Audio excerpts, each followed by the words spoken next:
Budget unlock में अब बात करते हैं। कल हमने आपसे बात की थी देश के इंफ्रास्ट्रक्चर पर। आज इसकी दूसरी कड़ी में हम बात करेंगे एमएसएमई और स्टार्टअप्स की, छोटे उद्योग और स्टार्टअप्स जिन पर महामारी का सबसे ज़्यादा असर देखने को मिला है। लेकिन अब सरकार का फोकस इन्हें दोबारा पैरों पर खड़ा करने का। सरकार क्या है लेकर आई मेगा प्लान, जानेंगे बीजेपी के राज्यसभा सांसद अश्विनी वैष्णव से। तो शुरू करते हैं आज का विश्लेषण।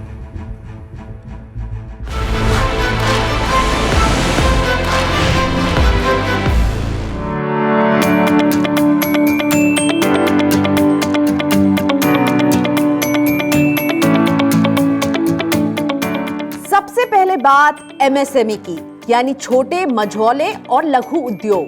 यही वो सेक्टर है जहां सबसे ज्यादा रोजगार मिलता है।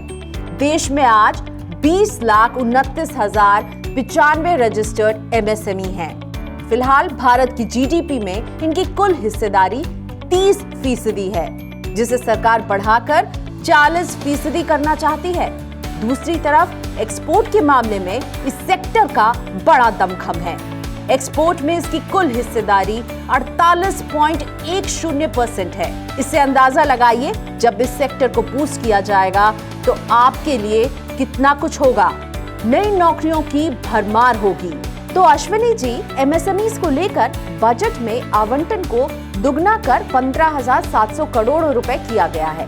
फंड ऑफ फंड्स का भी फायदा मिलेगा, लेकिन ये फायदा मिलेगा कैसे?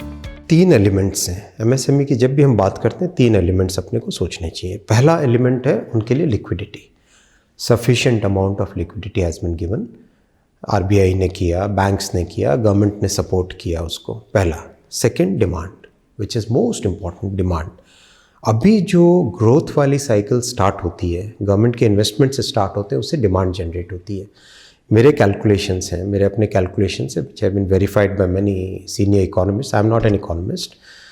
मेरे कैलकुलेशन के हिसाब से अगर गवर्नमेंट का कहीं पर 1 लाख करोड़ का इन्वेस्टमेंट जाता है, तो उस 1 लाख करोड़ के इन्वेस्टमेंट से रफली 40 to 42,000 टैक्सेस वापस आते हैं।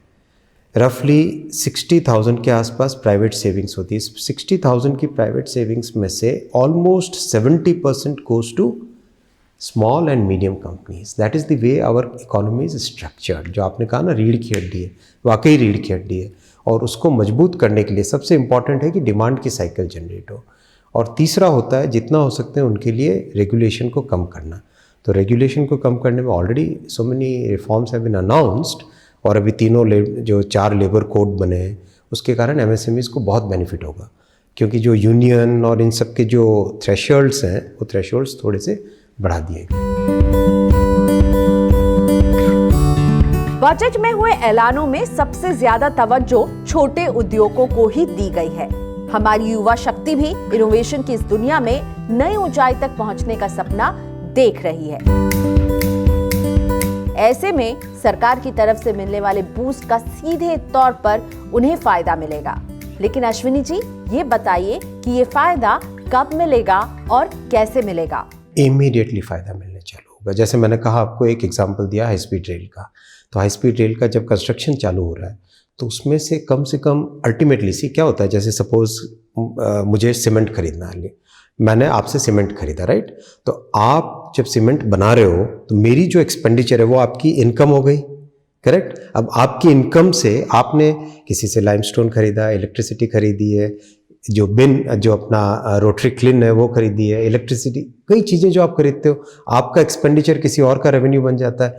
तो ये स्लाइड होते होते within a small time frame this goes down ultimately to the MSMEs. So that's why this benefit percolates straight to the MSMEs. अब बात करते हैं स्टार्टअप्स की। 2015 में जब स्टार्टअप इंडिया की पहल शुरू की गई, तब किसी ने नहीं सोचा होगा कि भारत स्टार्टअप नेशन बनने का सफर तेजी से तय करेगा। आज टॉप 5 स्टार्टअप नेशंस में भारत की गिनती है। Department for promotion of industries and international trade के डेटा के मुताबिक देश में कुल 41,317 स्टार्टअप्स हैं, जिन्होंने 4.5 लाख से ज्यादा नौकरियां दी हैं। सेक्टर वाइज देखें तो सबसे ज्यादा टेक्नोलॉजी के क्षेत्र से जुड़ी हुई हैं, जिसमें काम करने वाले ज्यादातर युवा हैं। जनसंख्या के लिहाज से देखें तो भी भारत सबसे युवा देश है और स्टार्टअप्स के लिहाज से भी सबसे युवा। तो अश्विनी जी, स्टार्टअप्स के लिए इतना आसान सफर कैसे रहा? आज इंडिया टॉप 5 स्टार्टअप डेस्टिनेशंस में कन्वर्ट हुआ है, जबकि आज से 6 साल पहले, 7 साल पहले, 8 साल पहले सोचना भी मुश्किल होता था। इसका कारण है कि एक sustained thought process global startup ecosystem को देखें तो ये $3 ट्रिलियन का है। वहीं इसमें भारत की स्टार्टअप इंडस्ट्री का भी बड़ा हिस्सा है। साल 2024 तक ये स्टार्टअप्स 30% ग्रोथ से बढ़ेंगे। यही वजह है कि इनके लिए कई तरह के नियमों को आसान बनाया गया। 1% कंपनी का कॉन्सेप्ट लाया गया। 1 अप्रैल से लागू होने वाले इस कॉन्सेप्ट का फायदा सीधे तौर पर उन लोगों तक पहुंचेगा जो अब इस रेस का हिस्सा बनने की प्लानिंग कर रहे हैं। टैक्स स्ट्रक्चर्स, आपके फाइनेंसिंग स्ट्रक्चर्स, और इस बार आप बजट में आप देखेंगे बहुत इंपॉर्टेंट है, जिसको शायद बहुत लोगों ने कवर नहीं किया, single person company. Single person company का कॉन्सेप्ट कई ऐसी कंट्रीज़ में बहुत इफेक्टिव है जहाँ पे स्टार्टअप, जैसे इजराइल को आज आप कहते हैं स्टार्टअप नेशन, आपके दिमाग में एक अच्छा बहुत बढ़िया सा आइडिया आता है। अगर आप जस्ट कन्वेंशनल रिजीम में रहते हैं तो आपको कंपनी बनाने के लिए 50 काम करने पड़ते हैं। अगर सिंगल पर्सन कंपनी का जो कॉन्सेप्ट आ रहा है उसमें आप इमीडिएटली कंपनी बना के आप अपने कॉन्सेप्ट को एग्जीक्यूशन में ला सकते हो। तो इस तरह की जो इनोवेशंस हैं in the regulation, in the policy, those are the ones which are going to propel the startups. उद्योगों में जान फूंकने से हमारे यंग इंडिया को भी फायदा मिलेगा। चाहे बात छोटे उद्योग की हो या फिर स्टार्टअप, हर जगह इनकी भूमिका अहम रही है। ऐसे में अश्विनी जी, उन लोगों को कितना फायदा मिलेगा जो अभी कॉलेज से निकले हैं और नौकरी का सपना देख रहे हैं? हमारी कंट्री में जितनी कैपेबिलिटीज़ हैं, हमारे नौजवानों में जो एनर्जी है, हमारे पास जो बैंडविड्थ है काम करने का, हमारे जो रिसोर्सेज हैं, उसके साथ अगर आप जोड़ते हैं आत्मविश्वास, सेल्फ कॉन्फिडेंस, देश को आगे ले जाने का जो जज्बा है, that is what we have learned in this crisis.